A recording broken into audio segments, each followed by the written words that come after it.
নমস্কাৰ সকলোকে আৰু আজি এটা বিশেষ অনুষ্ঠানত আমাক নিমন্ত্ৰণ জনোৱা হৈছে গতিকে তাত যাবলৈ মই সম্পূৰ্ণ সাজু হৈছো বিহু সাজত গতিকে বলকচোন আপোনালোককো লৈ যাও আজি সেই বিশেষ অনুষ্ঠানটোলৈ আৰু সেই ঠাইটো আমাৰ পৰা কিছু দূৰত হয় গতিকে তাৰ বাবে আমাক এখন গাড়ী দিয়া হৈছিল আমাৰ সুবিধাৰ বাবে গতিকে আমি গাড়ীত গৈ আছো আৰু অনুষ্ঠানটো আৰম্ভ হোৱা সময় অনুযায়ী আমি বহুখিনি সময় আগতে আমি উপস্থিত হলো আৰু আমাক নিমন্ত্ৰণ কৰি অনা এই বিশেষ ঠাইটো হ'ল ছয়গাঁৱৰ কলহী সামাজিক সংঘৰ উদ্যোগত আজি মুকলি বিহু উদযাপন কৰা হৈছে আৰু তাত গিনিজ বুক অফ ৱৰ্ল্ড ৰেকৰ্ডত যোৱা দক্ষিণ কামৰূপ জিলাৰ 252 গৰাকী বিহুৱা বিহুৱতীক নিমন্ত্ৰণ কৰে আৰু সন্ধিয়া হোৱাৰ লগে লগে অনুষ্ঠানটোৰ প্ৰথম কাৰ্যসূচী আৰম্ভ কৰি দিলে আৰু এইটো হ'ল সিংৰা পালহাপাৰাৰ বিহু হুঁচৰি দল আৰু এই দলটোৰ দ্বাৰা অনুষ্ঠানটো শুভ আৰম্ভণি কৰিলে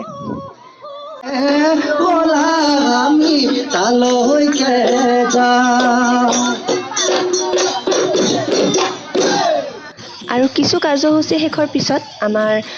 দক্ষিণ কামৰূপ জিলাৰ 252 গৰাকী বিহুৱা বিহুতে একেলগ হৈ ৰিণিকি ৰিণিকি শীৰ্ষক গীতটোত বিহু নৃত্য পৰিৱেশন কৰোঁ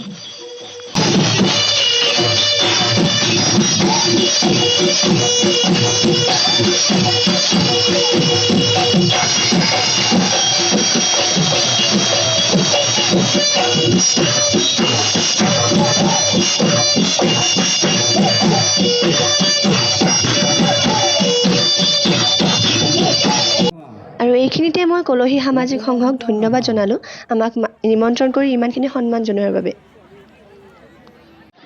এনেদৰে এখন মানপত্ৰ আৰু এখন গামোচাৰে আমাক ধুনীয়াকৈ সন্মান জনোৱা হয় আৰু ভাল লাগিলে এনেকৈ আমাক নিমন্ত্ৰণ জনাই ইমানখিনি সন্মান দিয়াৰ বাবে আৰু দেখিবলৈ পাইছে সকলো বিহুৱা বিহুৱতীৰ হাতে হাতে এখন মানপত্ৰ আৰু আমি চাবৰ বাবে অতিকৈ আগ্ৰহী হৈ থকা এখন অসমীয়া চিনেমা যাৰ নাম হ'ল ৰঘুপতি খুব সোনকালে আমাৰ মাজত আহিব আৰু তাৰ প্ৰমোচনৰ বাবে তাত উপস্থিত হৈছিল আমাৰ ৰবি শৰ্মা আৰু মৰমৰ প্ৰিয়ম পল্লৱী বা তেওঁলোকক ইমান ওচৰৰ পৰা দেখা পাই খুব ভাল লাগিলে আৰু আমি সঁচাকৈ বেছি আগ্ৰহী হৈ আছো এই চিনেমাখন চাবৰ বাবে গতিকে সকলোৱে মিলি আমি সেই চিনেমাখন চাম গতিকে ভাল লাগিলে তেওঁলোককো আমি একেলগতে লগ পালো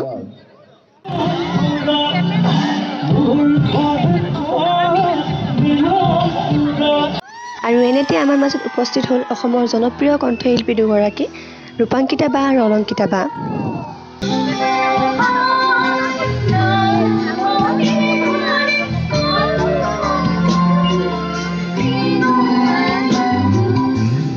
আৰু বা দুজনী আমাৰ লগত খুব ফূৰ্তি কৰিলে আৰু আমি ভবা নাছিলোঁ বা দুজনীক ইমান ওচৰৰ পৰা লগ পাম আৰু খুব ভাল লাগিলে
আৰু যেহেতুকে আমাৰ ঘৰ কিছু দূৰত হয় গতিকে আমি